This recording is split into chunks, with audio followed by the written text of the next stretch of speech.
I'm Steve Mouzon. I've been working on some of the architectural component for the charrette here, and I want to kind of introduce you to a couple of ideas that have come up over the course of the last few days that I find to be really exciting. So let me, if you don't mind, take you through the drawings themselves, just a couple of these diagrams that will help to explain what we're talking about.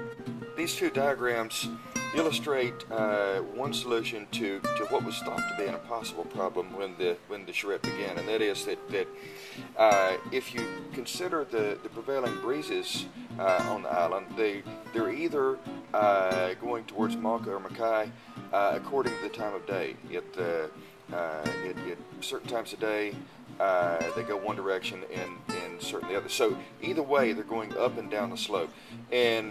But the other problem that comes in is the fact that when you look at the cooling aspects of related to the sun, not the breezes, you really want to keep the western wall of a house as short as possible.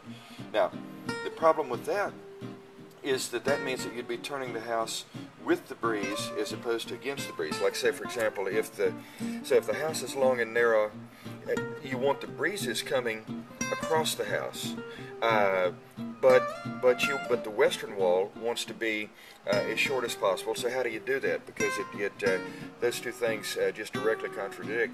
So what we came up with is we said, why don't we come down the length of each wall, and on these long walls put bay windows, and then these would be casements, a casement window that would open as you see, so that in the morning or evening or whichever, then you open these here and these here, and so these scoop the breeze in, and then these exhausted coming out as the diagram shows.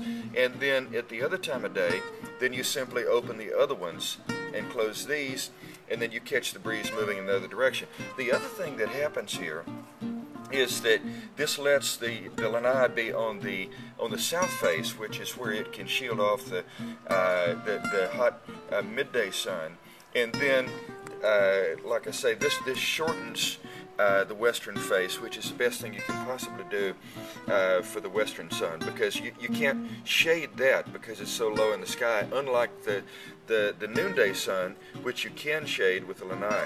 And so then there's another issue here, and that is that actually most of the views to the water are actually to the west in Kona.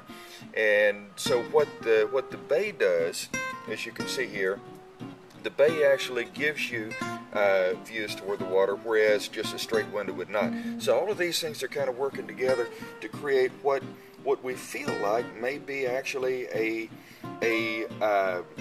necessary part of the architectural character of Kona that derives simply from why we do things. In other words, it's not about style.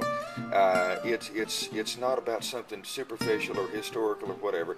It's simply a better way of building here, we feel like. Now here's a little illustration of what one of those bays might look like when it's tucked back up under the lanai roof. This is a section I'm working on right now that's the side view, like looking this way, illustrating the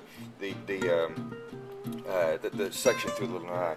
So anyhow, the point is that when architecture comes from reasons, then it's something that just simply has a lot more meaning for the place. You say, hey, I know where this is from.